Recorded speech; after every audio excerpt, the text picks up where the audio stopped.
Hello student, my self Shyam. और आज हम लोग बात करने वाले हैं सोयाबीन क्रॉप के बारे में। जो आपकी ये सोयाबीन है वो आपकी खरीफ सीजन की फसल है और ये आपकी जुलाई में ग्रो की जाती है। और इसका जो साइंटिफिक नेम है वो है आपका ग्लाइसिन मैक्स और ये लेग्यूमिनेसी फैमिली में आती है। और इसका जो ओरिजिन प्लेस है वो आपका है चाइना एंड जो इसका क्रोमोसोम नंबर है वो 40 है।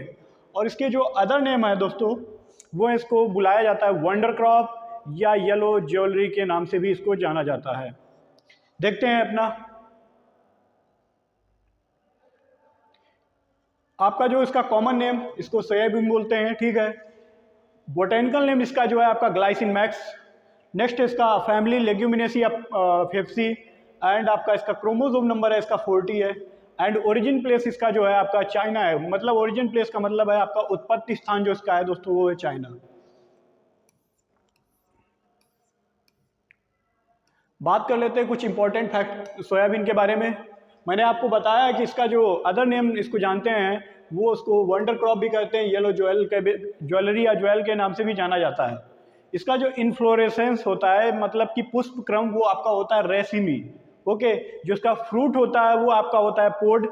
और नेक्स्ट बात कर लेते हैं, जो ये सोयाबीन है आपकी C3 प्लांट है एंड सोरडे प्लांट है।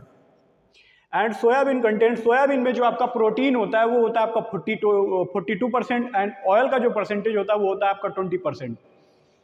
जर्मिनेशन इसका होता है, जर्मिनेशन टाइप जो दोस्तों है इसका इपीजीएल है। इपीजीएल में ये होता है कि आपका कोटाइल डेंस मतलब कि बीज पत्र सॉइल के ऊपर ही आ जाते हैं। और जबकि हाइपोजियल जर्मिनेशन में आपके जो बीज पत्र होते हैं वो बिलो द ही सॉइल रहते हैं, जबकि उसमें सूट बाहर निकल आती है।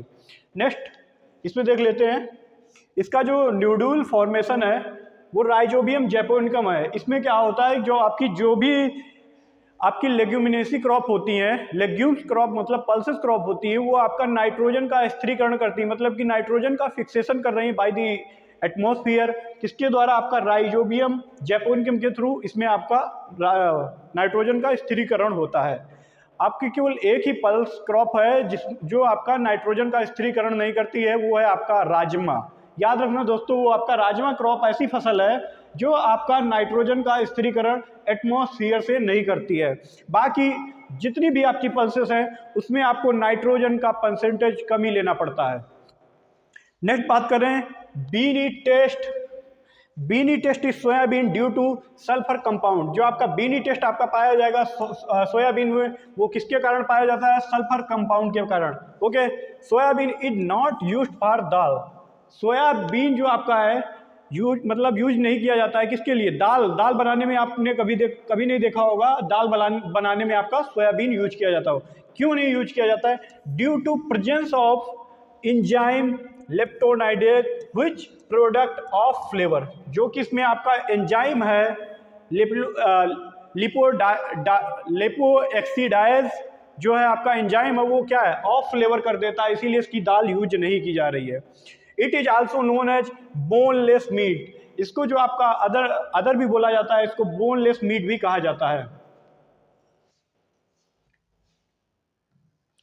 बात कर लेते हैं क्लाइमेट रिक्वायरमेंट की। जो आपका सोयाबीन है वो उसको वार्म कंडीशन में ग्रो किया जाता है। वार्म एंड मॉइस्ट क्लाइमेट इसको जरूरत पड़ती है। नेक्स्ट देख लेते हैं इसका जो टेम्परेचर होता है, मिनिमम टेम्परेचर इसके लिए 10 डिग्री सेंटीग्रेड। नेक्स्ट है ऑप्टिमम टेम्परेचर जो आपका रहता है 26.5 से 30 सेंटीग्रेड। नेक्स्ट है इसका आपका सॉइल टेम्परेचर कितना रहना चाहिए?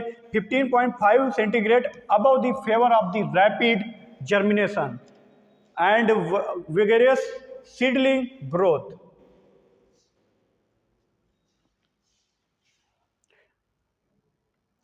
नेक्स्ट बात कर लेते हैं दोस्तों सॉइल के बारे में।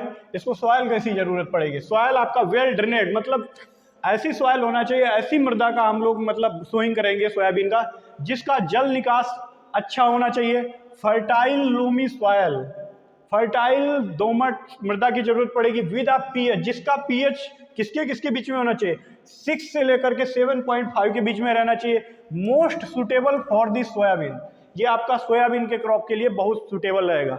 Sodic and saline soil inhibit germination of the seed. जो आपकी सोडिक मतलब लवड़ी और क्षारीय मृदाएं हैं वो आपका जर्मिनेशन के मतलब सोयाबीन के जो सीड हैं उनको जर्मिनेशन से रोकती हैं। इसीलिए ये जो आपकी सोडिक सॉयल और सैलाइन सॉयल हैं, ये आपके लिए फेवरेबल नहीं है सोयाबीन की क्रॉप के लिए। नेक्स्ट बात कर लेते हैं seed rate, spacing and plant population. जो आपका कॉमन सीड रेट मतलब रहेगा वो 70 से 80 केजी पर हेक्टेयर। नेक्स्ट है लेट प्लांटिंग के लिए 100 से 120 केजी पर हेक्टेयर। खरीफ के लिए आपका 70 से 80 केजी पर हेक्टेयर। खरीफ क्रॉप हम लोग ग्रो करते हैं जून से जुलाई में।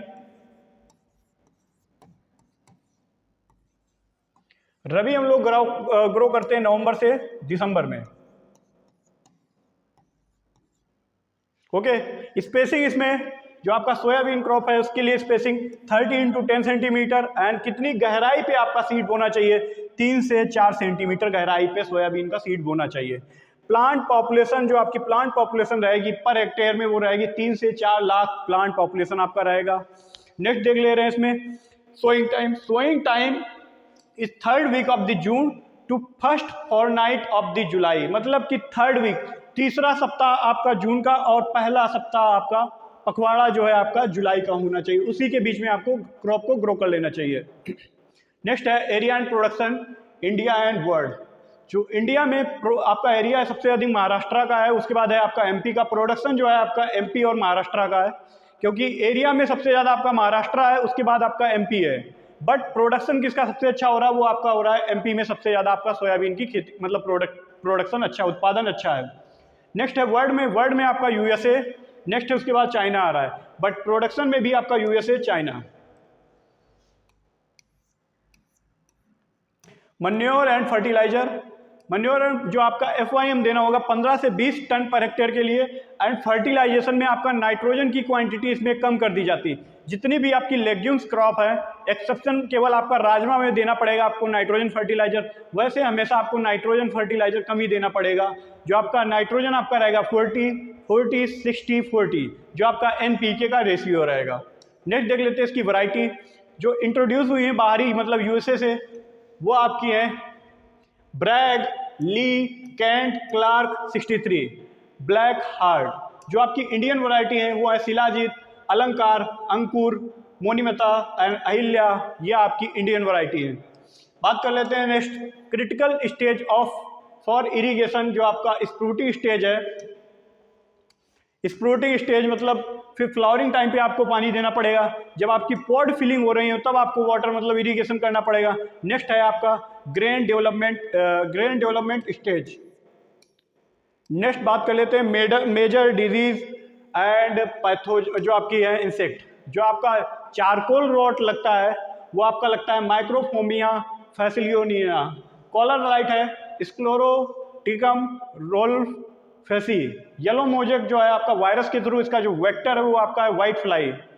बीमीसिया टबाकी जिसका आपका साइंटिफिक नेम है, और आपका एंथ्रेक्नोज, एक्चुअली यहाँ पे इंसेक्ट का नाम हो गया है।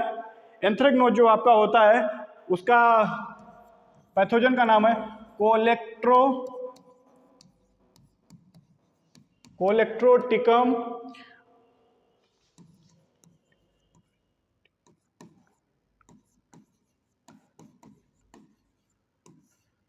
ये इसका पैथोजन का साइंटिफिक नेम है।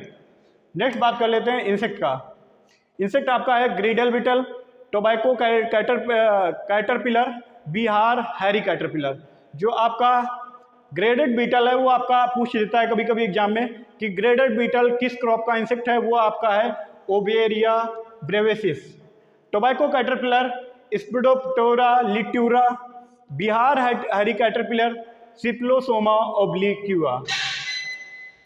नेक्स्ट देख लेते हैं ईल्ड की बात कर लेते हैं। इसमें आपका ईल्ड कितना हो रहा है। सोयाबीन क्रॉप जो आपका है 90 से 140 दिन में मैच्योर हो जाती है, मतलब पक के तैयार हो जाती है। नेक्स्ट है harvesting is done at 20% seed moisture. जब आपके सीड में 20% मॉइस्चर हो तब आपको क्रॉप को हार्वेस्ट कर लेना चाहिए। When leave start dropping and pod dry, जब आपकी लीव्स मतलब पत्तियां गिरना स्टार्ट हो जाएं और आपके पोड जो हैं सूखने लगे। Okay, pod formation stage is ideal for the fodder purpose. और जो आपका पोड फॉर्मेशन मतलब जिसमें आपका पोड बन रहा होगा वो आइडियल पर्पज है, मतलब चारे के लिए सबसे उपयुक्त है। और जो आपकी इम्प्रूव वैरायटी है उनका जो प्रोडक्शन हो रहा है सोयाबीन में वो हो रहा है आपका 30 से 35 क्विंटल पर हेक्टेयर। मिलते हैं स्टूडेंट नेक्स्ट लेक्चर में, तब के लिए जय हिंद जय भारत।